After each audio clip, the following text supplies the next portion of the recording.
that help, not God. If you give me anything, I need that help. I'm coming to you to ask you for help. I come and ask you because I need that help. You give me that help. I am the person, the human being who need help, not God. If you gave me £1,000 or you gave me £1,000,000, you have given it to me. You have to get that to your test score that you've given it to me. You've not given it to God. That's the difference with what my approach is. Because it's the man who needs help, not God. God does not need help. He does not need your pennies. He doesn't need anything from you. You can't convince him with money or anything. You have nothing to give him. You yourself, you belong to him. That is what the idea, that is what the presentation is about. So if you know this, why would you go the other way around and thinking that let's say you have to give something back of what you got. What have you got? Whatever you think you've got, the billions or whatever you got, it belongs to him. The day you take your life, everything belongs to him. Even if he hasn't taken your life, what he has given you is temporary for you to use, and you want to give him where are you going to give him? If only you can find his hands somewhere and give it to him. Oh yeah, I give you, go for it.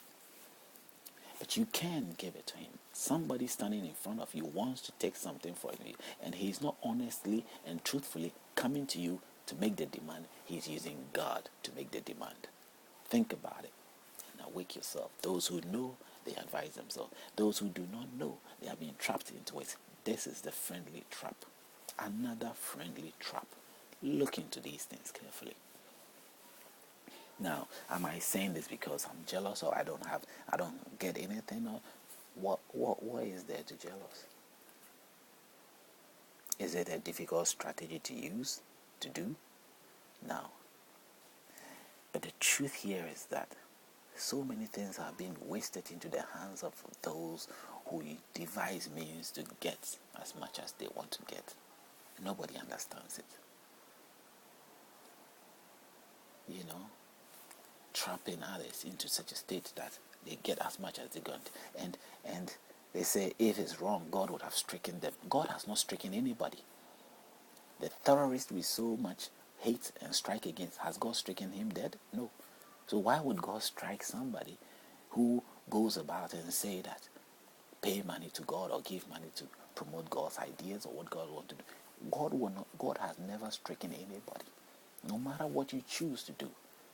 There are people who even use foul words, insultive words, to God, and yet God don't strike them. Unless somebody who has got spiritual powers and he uses that to strike somebody. People also do that in the name of God.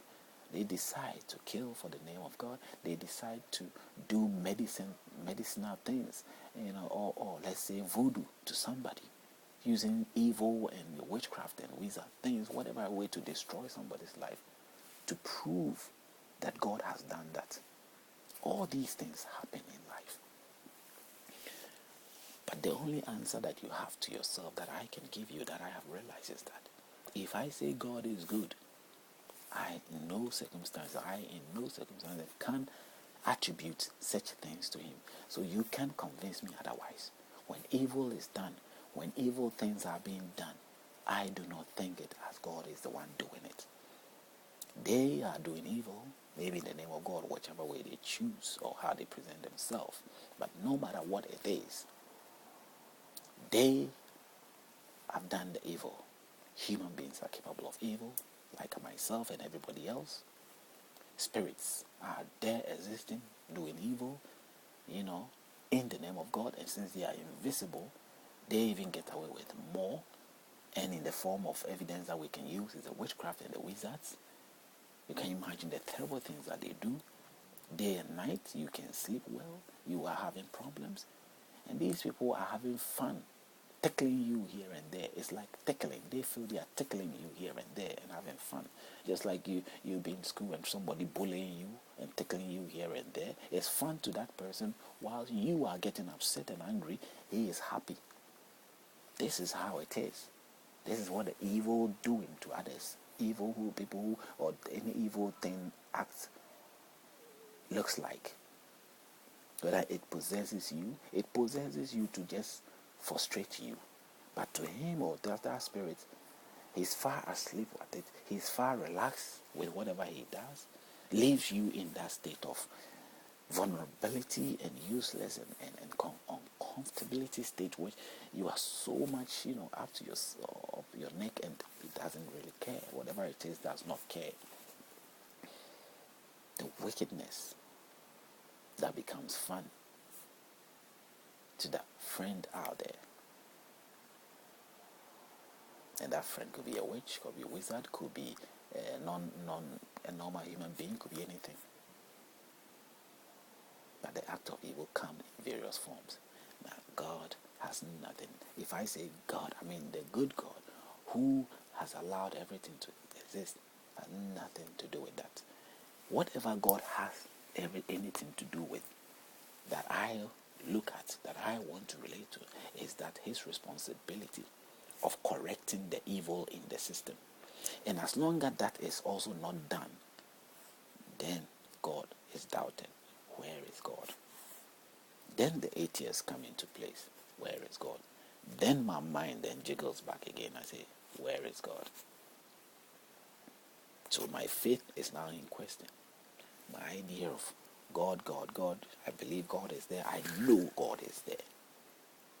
But this alone tells me and you that where is he? Not can I can't prove him, and I don't know the reason why his goodness prevents him from casting away all the evil. Because if he casts away evil, he has done evil. Then he doesn't have to cast it, he has to change it and make it good so that they won't be evil anymore. That there won't be evil anymore. But no, it hasn't happened. And I live in this predicament every day of my life till maybe my life is taken. So I'm bound to know there is a God. But also doubt that he exists. This is the situation of life. This is the reality of life. At some point, you may be strong if having the faith. At some point, the questions hit you in the face, and you say to yourself, where is he? Why is this going on? Why? Why does he want this to go on? Then I know that I haven't got the right. Neither do that person. But that person exercising his right. And I believe that he hasn't got that right, but he's exercising it. And God is looking at him do that. Why? Now, I am not being, somehow